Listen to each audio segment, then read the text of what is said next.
حضرات گرامی قدر، الحمدللہ آج آپ کے چہروں کی چمک تھوڑی سی الگ سی ہے، اور فی الحال صورت یہ ہے کہ جہاں بانی عطا کر دے بھری جنت ہبا کر دے، جہاں بانی عطا کر دیں بھری جنت ہبا کر دیں، نبی مختار کل ہیں جس کو جو چاہیں عطا کر دیں، جہاں میں ان کی چلتی ہے وہ دم میں کیا سے کیا کر دیں، جہاں میں ان کی چلتی ہے وہ دم میں کیا سے کیا کر دیں، زمین کو آسماں کر دیں ثریا کو سرا کر دیں، اور فضا میں اڑنے والے، فضا میں اڑنے والے یوں نہ اترائیں ندا کر دیں،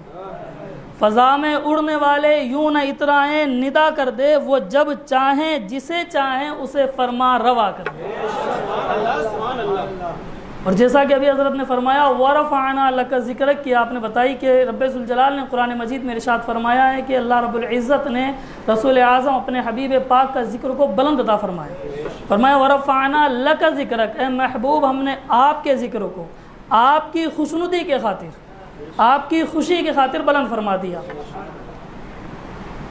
اب معاملہ کلیئر ہے کہ حضور پاک علیہ الصلوۃ والتسلیم کے ذکر کو رب ذوالجلال نے بلند فرمایا ہے،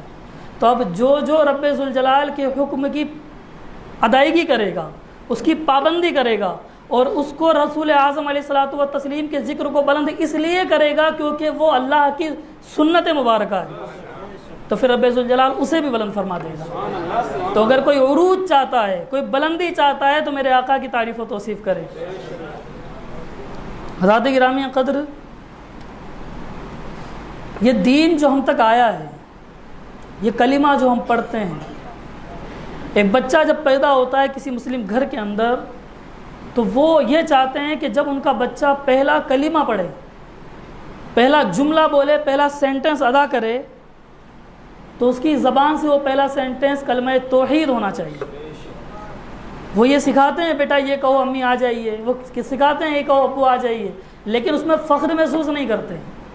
وہ کلمہ جس کو بولتے وقت، جب بچہ بولتا ہے اس وقت والدین کو فخر محسوس ہوتا ہے، وہ کلمہ توحید ہے۔ جب وہ اپنی توتلی زبان سے لا الہ الا اللہ محمد رسول اللہ پڑھتا ہے، تو اس وقت ان کے دل میں ایک فخر محسوس ہوتا ہے، اور وہ خوشی کے ساتھ جھوم اٹھتے ہیں، اور ان کی خوشی کی وجہ یہ ہوتی ہے کہ وہ سمجھتے ہیں کہ جب ہمارا بچہ اس توتلی زبان سے کلمہ توحید پڑھ رہا ہے، اسی وقت عرش اعظم پر رب ذوالجلال فرشتوں سے فرما رہا ہے، اے فرشتوں ذرا دیکھو تو صحیح، اس میرے بندے کے انداز کو تو دیکھو، یہ میرا چھوٹا سا بندہ اپنی توتلی زبان سے جب میری توحید اور میرے محبوب کی رسالت کا ذکر کر رہا ہے، بلندی کر رہا ہے، اس وقت ذرا دیکھو تو صحیح اس کا انداز، اس کے اندر کتنی عبودیت ہے، کتنی بندگی ہے، اور کتنی محبت ہے۔ اور اس کے والدین کی خوشی کا اندازہ لگاؤ کہ جب انہوں نے پہلی مرتبہ اس بچے نے یہ کہا تھا امی، تب وہ اتنے خوش نہیں ہوئے تھے جتنے آج خوش ہیں جب یہ بچہ کلمہ توحید پڑھ رہا۔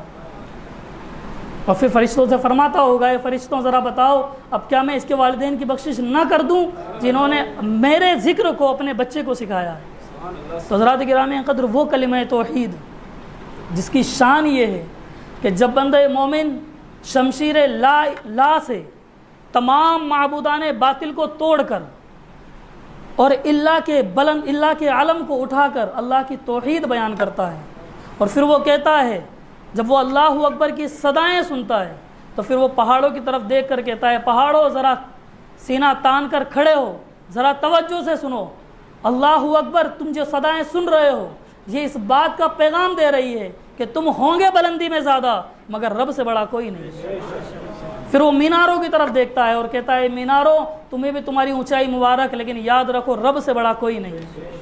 وہ کلمہ توحید جسے پڑھنا انسان اپنے لیے باعث فخر سمجھتا ہے۔ حضرات گرامی قدر، جب اس کا دوسرا حصہ وہ بیان کرتا ہے اور کہتا ہے محمد الرسول اللہ صلی اللہ تعالیٰ علیہ وسلم، تو پھر اس کے دل کا انداز بدل جاتا ہے، وہ اپنے نگاہوں کو جھکا لیتا ہے، لبوں کو بڑے آہستہ سے کھولتا ہے، اور یہ سوچ کر کہ کہیں میرے ذہن کے اندر بھی کوئی بات ایسی نہ آ جائے کہ توہین رسالت ہو جائے، وہ بڑے ادب کے ساتھ محمد الرسول اللہ کا کلمہ ادا کرتا ہے۔ یہ کلمہ ہم تک اتنی آسانی سے نہیں پہنچا۔ آج جس کلمے پہ ہم فخر کر رہے ہیں، جس کلمے کو بیان کرتے ہوئے ہماری خوشی کی انتہا نہیں رہتی، جس کلمے کو پڑھتے وقت ہمارا سینہ چوڑا ہو جاتا ہے، ہمارا سر بلند ہو جاتا ہے، یہ کلمہ اتنی آسانی سے نہیں پہنچا۔ میرے آقا کریم علیہ الصلوۃ والتسلیم نے بہت ساری مصیبتیں، بہت ساری صعوبتیں، بہت ساری تکلیفیں اٹھائیں۔ آپ قدم قدم پر دیکھیں، جب میرے آقا نے نبوت کا اعلان کیا تو شروع کے 3 سال تک صرف زبانی طور پر تکلیف پہنچائی جاتی تھی، لیکن جب نبوت کا 4تھا سال شروع ہوا، اس کا آغاز ہوا، جب آپ نے نبوت کا اعلان کیا اس کو 3 سال کا عرصہ گزر گیا اور 4تھے سال کا آغاز ہوا تو پھر جسمانی اذیتوں کا دور شروع ہوا، اور یہ دور کوئی معمولی نہیں تھا۔ آج جب کوئی سنے گا کہ اتنی تکلیفیں دی گئی، اتنی تکلیفیں دی گئی، تو وہ کہے گا یہ تو ناممکن سی بات ہے، ایسا تھوڑا نہ ہو سکتا ہے، وہ مانے گا ہی نہیں۔ جب کسی کفر کے علم بردار کو، جب کسی منافق کو آپ یہ بات بتاؤ گے کہ کتنی تکلیفیں اٹھائی تھی ان لوگوں نے، تو وہ ماننے کو تیار نہیں۔ لیکن ہم جانتے ہیں، ہمیں صحابہ نے یہ بات بتائی ہے اور بزرگان دین نے یہ بات بتائی ہے کہ کتنی تکلیف کا معاملہ ہوا کرتا تھا، کہ جب حضرت بلال، جو مشہور واقعہ، یہ وہ دور ہے جب غلاموں کا تو کوئی حق ہی نہیں ہے، غلام بطور جانور استعمال کیے جاتے تھے۔ جس طرح آپ اپنی بکری کو ذبح کر دو، آپ سے کوئی پوچھنے نہیں آئے گا، آپ اس کو پکا کر کے کھا لو، کوئی پوچھنے نہیں آئے گا، آپ اسے زندہ رکھو، کوئی فرق نہیں پڑتا۔ وہی حالت غلاموں کی تھی، غلاموں کے کوئی حقوق نہیں ہوا کرتے تھے، غلام صرف ایک آبجیکٹ ہوا کرتا تھا، ایک سامان ہوا کرتا تھا جسے اپنے مطابق آقا استعمال کرتا تھا۔ وہ چاہتا تو اسے تکلیف پہنچایا کرتا، وہ چاہتا تو اسے مارا کرتا، وہ چاہتا تو اسے پیٹا کرتا، اور اگر وہ آواز بلند کرتا تو لوگ کہتے کہ نافرمان غلام ہے۔ یہ وہ دور تھا، یہ وہ ظلم و زیادتی کا دور تھا۔ حضرات گرامی قدر، اس دور کے اندر جب حضرت بلال نے توحید کے علم کو اٹھایا اور اس پر امیہ بن خلف جیسے لوگوں نے ظلم و زیادتی کی، تو وہ پیچھے نہیں ہٹے، ان کے سینے پر پتھر بھی رکھے گئے، دیکھتی ہوئی ریت پر بھی لٹایا گیا، زبان پر انگارے بھی رکھے گئے، لیکن حضرت بلال کی زبان سے بھی پھر بھی احد احد کے نعرے بلند تھے، پھر بھی توحید رب ذوالجلال کے علم کو اٹھائے ہوئے تھے، پھر بھی رسول اعظم علیہ الصلوۃ والتسلیم کے شان کے پرچم کو بلند کیے ہوئے تھے۔ حضرات گرامی قدر، یہ وہ دور تھا جب حضرت سمیہ کی چھاتی کو چھیدا گیا تھا بھالے کے ذریعے، یہ وہ دور تھا جب حضرت یاسر کے ہر ٹکڑے کو الگ کیا گیا تھا، یہ وہ دور تھا جب حضرت خبیب کو لٹکا کر کے دور دور سے تیروں سے نشانہ بنایا جاتا تھا۔ حضرات گرامی قدر، اتنی ظلم و زیادتی، اور چلو یہ تو صحابہ کی بات ہے، میرے آقا کی بھی شان دیکھیں، ان پر بھی ظلم و زیادتی کے حالات دیکھیں، اتنا ظلم، کائنات کے سب سے عظیم ذات، سب سے عظیم شخصیت، لیکن حالت دیکھیں آپ کہ جب سجدے میں جاتے ہیں تو کوئی اوجڑی، اونٹ کی اوجڑی ڈال جاتا ہے۔ حالت یہ ہے کہ میرے آقا کے گلے میں پھندا ڈال کر انہیں گھسیٹا جاتا ہے۔ حالت یہ ہے کہ جب آپ علیہ الصلوۃ والتسلیم طائف میں تبلیغ کے لیے جاتے ہیں تو وہاں کے بدماش بچوں کو وہاں کے ذمہ داران پتھر ہاتھ میں دے کر پیچھے لگا دیتے ہیں، وہ پتھر برساتے ہیں، اتنا برساتے ہیں کہ میرے آقا کا پورا جسم لہو لہان ہو جاتا ہے، پیر کے جوتے خون سے بھر جاتے ہیں اور پھر وہ پیر سے چپک جاتے ہیں، پر میرے آقا کریم علیہ الصلوۃ والتسلیم جب گر جاتے، زمین پر آ جاتے، تو پھر زمین پر تشریف لے آتے، تو پھر 2 لوگ آپ کو اٹھاتے اور پھر ویسے ہی معاملہ چالو ہو جاتا۔ بالآخر جب طائف سے دور نکل آئے، کسی باغ میں بیٹھے، صحابہ حاضر ہوئے، عریضہ پیش کیا، حضور بدعا فرما دیں، یہ لوگ تباہ ہو جائیں گے، ہلاک ہو جائیں گے۔ حضرت جبرائیل بھی آئے، حضرت اسرائیل بھی آئے، حضور کچھ تو حکم فرمائیں۔ میرے آقا نے اپنے ہاتھوں کو اٹھایا اور پھر زبان سے کچھ کلمات نکلے۔ صحابہ کا ارادہ تھا کہ شاید بولیں گے کہ رب ذوالجلال، اس نے تیرے محبوب کو، ان لوگوں نے تیرے محبوب کو تکلیف پہنچائی ہے، مولا انہیں برباد کر دے، تباہ کر دے، مگر وہ رحمت عالم جب اپنے ہاتھوں کو اٹھایا تو یہ نہیں کہا کہ مولا ان سب کو تباہ و برباد کر دے، بلکہ رب ذوالجلال کے پیارے حبیب نے دعا فرمائی، مولا یہ مجھے نہیں پہچانتے، یہ میری شان کو نہیں سمجھتے، یہ میری عظمتوں کو نہیں جانتے، اسی وجہ سے شاید یہ معاملہ کر رہے ہیں، مولا ان کو ہدایت کا نور عطا فرما۔ اور پھر رب ذوالجلال نے انہیں ہدایت عطا فرمائی اور وہ لوگ آقا کریم علیہ الصلوۃ والتسلیم کے سچے غلام بن گئے۔ لیکن پھر جب یہ سارے معاملات ہو گئے تو ان سب سے صحابہ نے ایک چیز سیکھ لی کہ اب آج کے بعد میرے آقا کو تکلیف نہ پہنچانے دیں گے۔ جب مسلمان مضبوط ہوئے، مدینہ طیبہ کی ہجرت ہو گئی اور آقا کریم علیہ الصلوۃ والتسلیم مدینہ طیبہ تشریف لے گئے اور پھر طواف کے ارادے سے، زیارت کعبۃ اللہ کے ارادے سے آپ تشریف لائے، تو مسلمانوں کی کوئی وقار نہیں تھا، کوئی عزت نہیں تھی۔ لوگ یہ سمجھتے تھے یہ مٹھی بھر لوگ کیا کر لیں گے، کیا بگاڑ لیں گے۔ اور جب مکۃ المکرمہ سے باہر حدیبیہ کے مقام پر آپ لوگوں نے، تمام صحابہ نے، حضور علیہ الصلوۃ والتسلیم نے اپنے خیمے لگائے، تو مکہ کے اندر یہ خبر مشہور ہو گئی کہ صاحب مسلمان جنگ کرنے کے لیے آئے ہیں، مسلمان جنگ چاہتے ہیں۔ حالانکہ سب جانتے تھے کہ وہ جنگ نہیں کرنے آئے تھے، وہ تو طواف کرنے آئے تھے، کعبۃ اللہ کی زیارت کرنے کے لیے آئے تھے۔ لیکن یہ بات پھیلا دی گئی، جب یہ بات پھیلائی تو تمام مکہ کے جو قریش سردار تھے انہوں نے ایک مجلس بلائی، اکٹھے ہوئے میٹنگ کی گئی۔ میٹنگ کے اندر یہ بات، جو کہ عروہ بن مسعود ثقفی، جو کہ ایک بہت ہی ماہر آدمی تھا، جو بڑے بڑے بادشاہوں سے ڈیل کیا کرتا تھا، جس کے اندر ایسی تاثیر تھی کہ جب وہ بات کرتا تو لوگ متاثر ہو جایا کرتے تھے، تمام مکہ کے سرداروں نے یہ ارادہ کیا کہ ہم عروہ بن مسعود ثقفی کو بھیجیں گے تاکہ وہ جائے اور نبی آخر الزماں علیہ الصلوۃ والتسلیم سے بات چیت کرے۔ اس سے پہلے ان کو بھیجا کہ جاؤ دیکھ کر آؤ کیا حالات ہیں، مسلمان کتنے ہیں، ہتھیار کتنے ہیں، تھوڑا سا اندازہ لگا کر آؤ۔ عروہ بن مسعود ثقفی ایک پہاڑی کے ٹیلے پر چڑھا، اس وقت وہ ایمان نہیں لائے تھے، ایک پہاڑی کے ٹیلے پر چڑھے اور چڑھ کر کے نیچے دیکھا تو حالت یہ تھی کہ میرے آقا وضو فرما رہے تھے۔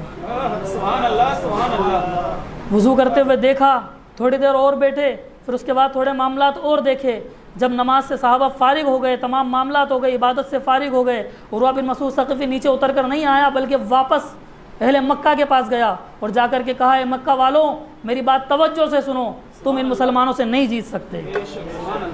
تم ان مسلمانوں کو نہیں ہرا سکتے۔ مکے والوں نے کہا کہ ایسا کیا معاملہ دیکھ لیا ہے، تمہیں تو ہم نے صرف دیکھنے کے لیے بھیجا تھا، لوگ تم سے متاثر ہوتے ہیں، تم نے مسلمانوں کی ایسی کون سی چیز کو دیکھا کہ تم ڈر کر آئے ہو، تم خوف زدہ ہو، ایسی کون سی چیز تم نے دیکھ لی؟ اس نے کہا کہ میں نے قیصر و کسریٰ کے دربار دیکھے ہیں، میں نے نجاشی کے دربار دیکھے ہیں، میں نے بڑے بڑے بادشاہوں سے ملاقاتیں کی ہیں، لیکن جیسا دیوانہ میں نے صحابہ کو پایا ویسا کسی کو نہیں پایا۔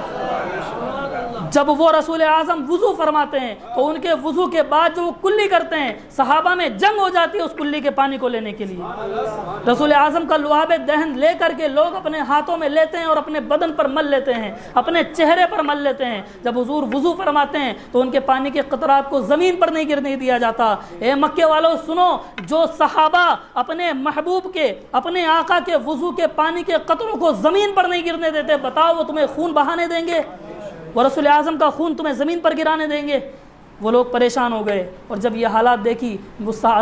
عروہ بن مسعود ثقفی جو کہ صحابی رسول بعد میں ہو گئے تھے، انہوں نے فرمایا، انہوں نے اس وقت کہا کہ اے مکے والوں سنو، میں نے دیکھا ہے کہ جب رسول اعظم بات کرتے ہیں تو صحابہ اس طرح بیٹھ جاتے ہیں جیسے مورتیاں ہو، وہ ہلتے ڈلتے تک نہیں ہیں۔ ان کا ادب کا مقام یہ ہوتا ہے کہ وہ اپنی آنکھوں کو بھی جنبش نہیں دیتے کہ کہیں رسول اعظم کی بارگاہ میں گستاخی نہ ہو جائے۔ میں نے دیکھا ہے کہ صحابہ میں سے کسی نے بھی رسول اعظم کو جی بھر کے نہیں دیکھا، اسی لیے نہیں دیکھا کہ کہیں گستاخی نہ ہو جائے، کہیں بے ادبی نہ ہو جائے۔ یہ ان کا انداز ہے، مکے والوں تم ان سے کبھی نہ جیت سکو گے۔ جب یہ بات سنی تو پھر مکے والوں نے ہتھیار ڈال دیے۔ وہ صلح کے ارادے میں نہیں تھے، کیونکہ انہیں پتا تھا یہ مختصر لوگ ہمارا کیا بگاڑ لیں گے، یہ ہمیں کیا پریشانی پہنچائیں گے، کیا تکلیف پہنچائیں گے۔ وہ نہیں جانتے تھے کہ جب مسلمان جذباتی ہوتا ہے، اور اسلام دین جذبات ہے، اسلام عقلی دین نہیں ہے، اسلام نقلی دین ہے، کاپی ہو کر آیا ہے۔ اور ہمیں جو چیز ملی ہے اسلام سے وہ جذبات ہیں۔ ہر چیز میں دماغ لگانے کی ضرورت نہیں ہوتی، کیونکہ عقل عیار ہے، 100 طریقے ڈھونڈ لیتی ہے۔ وہ شعر ہے نا کہ بے خطر کود پڑا آتش نمرود میں عشق، عقل تھی محو تماشائے لبے بام ابھی۔ جب انسان عقل کے گھوڑے دوڑاتا ہے تو پھر وہ کہیں نہ کہیں ضرور گرتا ہے۔ دین اسلام عقل سے ماننے والا دین نہیں، دل سے ماننے والا دین ہے۔ حالانکہ اگر عقل کی کسوٹی پر بھی اتارو گے تو الحمدللہ اسلام بالکل پرفیکٹ نکلے گا۔ آپ سیاست دانوں سے جا کر پوچھ لو، انہوں نے جہاں جہاں ریسرچ کیے اسلام کے ایک ایک پوائنٹ کو لے کر کے، رسول اعظم علیہ الصلوۃ والتسلیم کے ایک ایک سنت مبارکہ کو لے کر کے، تو انہوں نے اس بات کا اعلان کیا ہے کہ اسلام جیسا سچا دین اور کوئی دین نہیں۔ اسی لیے رب ذوالجلال نے فرمایا ان الدین عند اللہ الاسلام، کہ اللہ کے نزدیک بطور مذہب صرف کوئی ہے تو وہ اسلام ہے۔ حضرات گرامی قدر، جب یہ حالات دیکھے تو ان لوگوں نے پھر قدم آگے بڑھائے، اور قدم آگے بڑھا کر صلح کا پیغام بھیجا۔ اور صلح کا جب پیغام بھیجا، میں پچھلے جمعۃ المبارک کو بیان کر چکا ہوں، جب عروہ بن مسعود ثقفی وہاں آیا اور آ کر کے اس نے بات کرنی شروع کی، اس کی آواز جب تھوڑی بلند ہوئی تو حضرت معاذ کھڑے ہو گئے، حضرت سعد کھڑے ہو گئے، کچھ اور صحابہ کھڑے ہو گئے، اور کہا اگر اب آواز بلند ہوئی تو سر تن پر نہیں ہوگا، آواز اگر بلند ہوئی تو اب سر تن پر نہیں ہوگا۔ اور پھر جب اس نے رسول اعظم کی داڑھی کو ہاتھ لگایا تو حضرت مغیرہ بن شعبہ جو کہ بھتیجے عروہ بن مسعود ثقفی کے، فرمایا اگر یہ ہاتھ دوبارہ داڑھی پر آیا تو واپس نہیں جائے گا۔ حضرات گرامی قدر، یہ تعظیم رسالت سکھائی۔ اور پھر وہ واقعہ بھی ہمارے ذہنوں کے اندر ہے کہ رسول اعظم سے جب بندہ وفاداری کرے تو اسے کیا مقام ملتے ہیں۔ میرے آقا اپنے صحابہ کی قیادت فرما رہے ہیں، ایک مقام پر چل رہے ہیں، دیکھتے کیا ہیں کہ ایک گدھا ایک دراز گوش کھڑا ہوا ہے، وہ جیسے رسول اعظم پر نگاہ پڑتی ہے تو دوڑا دوڑا رسول اعظم کی بارگاہ میں آ جاتا ہے اور آ کر کے کچھ بولتا ہے۔ میرے آقا مسکراتے ہیں، میرے آقا مسکراتے ہیں۔ وہ جس کی تسکی سے روتے ہوئے ہنس پڑے، اس تبسم کی عادت پہ لاکھوں سلام۔ میرے آقا مسکرائے اور مسکرا کر اس کی رسی کو پکڑا اور اپنے ساتھ کر لیا۔ صحابہ نے عریضہ پیش کیا، حضور بات سمجھ میں نہیں آئی، اس گدھے نے آپ سے کیا کہا؟ یہ صحابہ کا عقیدہ ہے، یہ صحابہ کا عقیدہ ہے کہ حضور گدھے کی زبان بھی سمجھتے ہیں۔ عرض کیا حضور اس گدھے نے کیا کہا؟ میرے آقا نے یہ نہیں فرمایا مجھے کیا معلوم، یہ تو جانور ہے، میں اس کی بات کیا سمجھوں۔ میرے آقا مسکرائے، فرمایا اے میرے پیارے صحابیوں، اس گدھے نے میری بارگاہ میں ایک عریضہ پیش کیا ہے کہ حضور میں اپنی نسل کا آخری گدھا ہوں اور مجھ پر جو لوگ سوار ہوئے ہیں وہ تمام کے تمام نبی تھے۔ میرے آبا و اجداد کے اوپر جو لوگ سوار ہوئے ہیں 60 انبیاء نے میرے آبا و اجداد کی سواری کی ہے۔ میں اپنی نسل کا آخری گدھا ہوں، آپ نبیوں میں آخری ہیں، مجھے اپنی سواری کے لیے قبول فرما لیجیے۔ میرے آقا نے اسے قبول فرما لیا۔ پھر اس گدھے سے پوچھا ذرا بتا تیرا تعارف کیا ہے؟ تو اس نے تعارف پیش کیا کہ حضور میرے آبا و اجداد نبیوں کی سواری رہے ہیں، میں ایک یہودی کی غلامی میں چلا گیا تھا، مجھے ایک یہودی نے خرید لیا تھا، میں اس کا نوکر اس کا جانور بن گیا تھا، تو وہ مجھے کھانا کھلاتا اور مجھے عزت کے ساتھ بڑی پیار کے ساتھ رکھتا۔ ایک دن وہ مجھ پر سوار ہونا چاہا، ایک دن وہ مجھ پر بیٹھنے کا ارادہ کیا، جیسے اس نے بیٹھنے کا ارادہ کیا میں نے اسے بیٹھنے نہ دیا، میں نے اسے اپنے اوپر سوار نہ ہونے دیا۔ پھر اس نے مجھ پر ڈنڈے برسائے، میری پٹائی بھی کی، مجھے کھانا بھی نہ دیا، مجھے بھوکا بھی رکھا، مجھے تکلیف بھی پہنچائی، لیکن میں نے اسے اپنے اوپر سوار نہ دیا۔ اس گدھے نے پوری دنیا کے غلامان مصطفیٰ کو یہ پیغام دے دیا کہ لوگوں وہ دور ہے جب آقا کی شان سب سے زیادہ ہوا کرتی ہے، یہ وہ دور ہے کہ اگر غلام انسان بھی ہو تو اس کا کوئی حق نہیں ہے، آقا جو چاہے گا کرے گا۔ یہاں تو جانور ہے، جانور بھی گدھا ہے اور پھر اس کا آقا ہے اور آقا اس پر بیٹھنا چاہتا ہے لیکن وہ بیٹھنے نہیں دیتا۔ تو پوری دنیا کو پیغام دے دیا کہ لوگوں ذرا سنو، اگر وہ ماں جو تمہیں پیدا کر رہی ہے، وہ باپ جو تمہاری پرورش کے لیے خون پسینہ بہاتا ہے، وہ بھائی جو تمہیں اپنے کندھے پر بٹھا کر گھماتا ہے، وہ بہن جو تمہاری تمام بلاؤں کو اپنے لیے ماننا چاہتی ہے، اپنے لیے لینا چاہتی ہے، اگر یہ تمام لوگ بھی اگر رسول اعظم کی شان میں گستاخی کریں اور رسول اعظم کی مخالفت کی بات کریں تو تمہیں انہیں بھی ٹھوکر مار دیں۔ اس گدھے نے یہ پیغام دے دیا، ساری دنیا کو بتا دیا کہ میں رسول اعظم کا وفادار ہوں، اور جب رسول اعظم کا کوئی وفادار ہوتا ہے تو اسے کیا عظمت ملتی ہے۔ پھر وہ گدھا گدھا نہیں رہا بلکہ حضرت یافور ہو گیا۔ رسول اعظم نے منع فرمایا کوئی اسے گدھا نہیں کہے گا، جو بھی پکارے گا یافور کہہ کر پکارے گا، یافور کہہ کر پکارے گا۔ اور پھر اسے عظمتیں ملی، اسے شان ملی، اور شان کیسی، جب میرے آقا کسی کو بلانا چاہتے تو کہتے یافور جاؤ میرے یار غار کو بلا لاؤ۔ وہ گدھا اٹھتا، مسجد نبوی کے دروازے سے، اسے کوئی ایڈریس دینا نہیں پڑتا، پرچی پر لکھ کر بتانا نہیں پڑتا، اسے راستہ سمجھانا نہیں پڑتا۔ وہ گدھا جسے دنیا بے عقل کہا کرتی تھی، رسول اعظم کی بارگاہ میں آیا تو دنیا میں سب سے زیادہ عقل والا ہو گیا،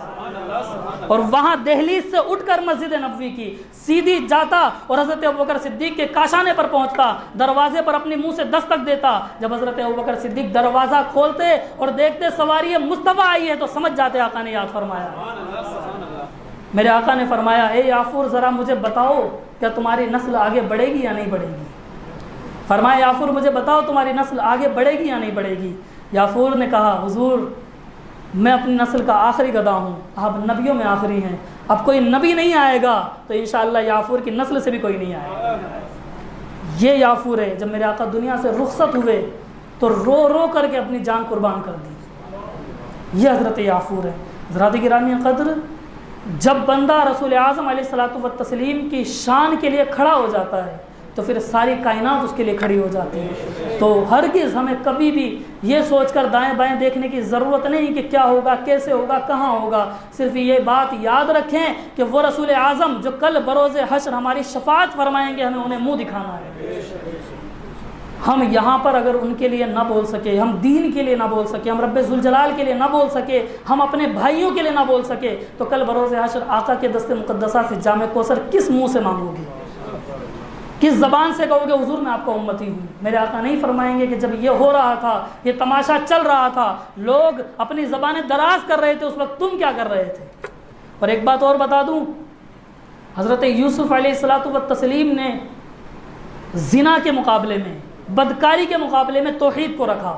رب کی شان کو رکھا، انہیں جیل بھیجا گیا، لیکن جب جیل سے نکلے تو وہ کوئی مجرم بن کر نہیں بلکہ بادشاہ بن کر نکلے۔ حضرت امام احمد بن حنبل، جب بادشاہوں نے، اس دور کے بادشاہوں نے قرآن کی مخالفت کی اور کہا قرآن صفات خداوندی میں سے نہیں ہے بلکہ مخلوق ہے، قرآن مخلوق ہے، خالق کی صفت نہیں ہے، تو حضرت امام احمد بن حنبل نے علم بلند کر لیا، اور جب جھنڈا بلند کیا تو ان پر ظلم و زیادتی کے پہاڑ توڑے گئے، ان کو جیل میں بند کیا گیا، ان پر کوڑے برسائے گئے، جب ان کو باندھا ہوا تھا رسیوں سے، کوڑے برسائے جا رہے تھے، تھوڑی دیر کے لیے کوڑے برسانے والا جب تھک گیا اور سائڈ ہٹ گیا، امام احمد بن حنبل نہیں تھکے، وہ کوڑے برسانے والا جب تھک گیا اور سائڈ ہٹا تو بھیڑ سے ایک چور نکل کے آیا، ایک شخص نکل کے آیا، اس نے آ کر حضرت امام احمد بن حنبل کے کان میں کہا، اے امام پہچانتے ہو میں کون ہوں؟ حضرت امام احمد بن حنبل نے فرمایا، ہاں جانتا ہوں، تو اس شہر کا سب سے بڑا چور ہے، سب سے بڑا چور ہے۔ کہا تو پھر ایک بات توجہ سے سنیں، اے امام میں نے آج تک سینکڑوں مرتبہ مجھے گرفتار کیا گیا، سینکڑوں مرتبہ جیل میں ڈالا گیا، سلاخوں کے پیچھے بند کیا گیا، ہزاروں کوڑے مجھ پر مختلف وقت میں برسائے گئے، لیکن آج تک میں نے چوری کی عادت نہیں چھوڑی۔ اے امام آپ حق پر ہیں، آپ قرآن کے ساتھ کھڑے ہوئے ہیں، آپ توحید کے لیے کھڑے ہوئے ہیں، آپ رب ذوالجلال کی شان کے لیے کھڑے ہوئے ہیں، جب میں نے کوڑوں کے ڈر سے چوری کرنا نہیں چھوڑا تو آپ کوڑوں کے ڈر سے توحید کا عالم نہیں چھوڑیے گا۔ حضرت امام احمد بن حنبل فرماتے ہیں کہ جب یہ بات اس چور نے کہی، میرے جسم میں ایک جوش آیا، ایک جذبہ آیا، اور دل نے کہا، اے امام جب یہ چور بری عادت چھوڑنے کو تیار نہیں تو اچھی عادت کیسے چھوڑ دے گا؟ حضرت علامہ فضل خیر آبادی، جنہوں نے اس دیش کو آزادی دلوائی، پوری زندگی انڈمان نکوبار کے اندر جیل میں گزاری، اور جب دنیا سے رخصت ہوئے تو بڑی شان کے ساتھ گئے، اور وہیں پر آج بھی آپ کا مزار پاک ہے۔ میں آپ سے پوچھتا ہوں کہ حضرت یوسف کو آپ نے مجرم مانا ہے؟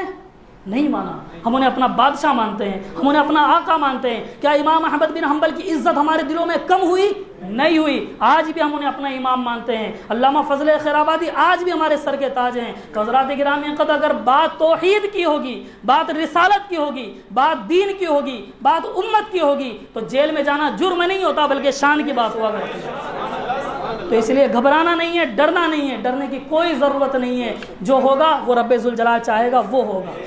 کیونکہ رب خالق ہے، مالک ہے، ہر چیز پر قادر ہے۔ وہ چاہے تو زمین کو آسمان اور آسمان کو زمین کر سکتا ہے، وہ چاہے تو سوئی کے ناکے کے اندر ساری کائنات کو پرو سکتا ہے۔ تو پھر ہم غلاموں کے لیے، ہم بندوں کے لیے، آقا کے امتیوں کے لیے وہ کیا کر سکتا ہے؟ انشاءاللہ وقت آئے گا تو معلوم ہوگا۔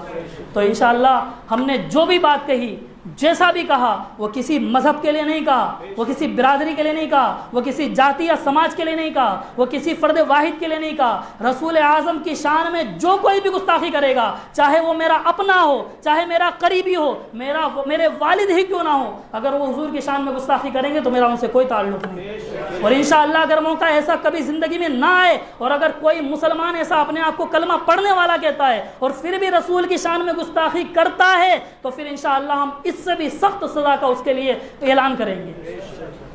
لوگوں سے گزارش کریں گے ہم کہ اس سے بھی سخت سزا اس کو دی جائے، کیونکہ وہ مسلمان ہو کر رسول کی شان میں گستاخی کرے گا۔ حضرات گرامی قدر، ہم کسی ذاتی سماج کے خلاف نہیں ہیں، ہم سیدھی سی بات کہتے ہیں، جو نبی کے خلاف ہیں ہم اس کے خلاف ہیں، وہ چاہے کوئی بھی ہو، کہیں کا بھی ہو، کسی بھی دھرم یا ذاتی سے اس کا تعلق ہو، اور پھر بھی اگر کوئی توڑ مروڑ کر کے اسے اپنے حساب سے پیش کرنا چاہے تو کر لیں، ہمیں کوئی فرق نہیں پڑتا، کیونکہ ہم اللہ اور اس کے رسول پر بھروسہ کرتے ہیں، کسی دنیا داروں پر بھروسہ نہیں کرتے۔ تو مجھے اپنے رب ذوالجلال پر بھروسہ ہے، اور ہم سب کو اسی پر بھروسہ کرنا چاہیے، کیونکہ توکل ایمان کا حصہ ہے۔ اور لا تقنطوا من رحمت اللہ کی رحمت سے کبھی نا امید نہیں ہونا چاہیے، کیونکہ نا امیدی جو ہے وہ بھی کفر میں شامل ہے۔ تو حضرات گرامی قدر رب ذوالجلال پر بھروسہ رکھیں، اپنے رسول اعظم علیہ الصلوۃ والتسلیم پر بھروسہ رکھیں، بزرگوں کا راستہ اپنائیں، ان کا ساتھ دیں، انشاءاللہ ہم کامیاب ہوں گے۔ اللہ رب العزت سے دعا ہے کہ ہمیں اسی طریقے سے ثابت قدم فرمائے، اسی طریقے سے ہمارے اندر جذبہ ایمان، جذبہ دین پیدا فرمائے، رسول اعظم کی محبت سے ہمارے دلوں کو سرشار فرمائے۔ آمین بجاہ نبی الامین، استغفر اللہ العظیم، وآخر الدعوانا ان الحمد للہ رب العالمین۔ السلام علیکم ورحمۃ اللہ وبرکاتہ۔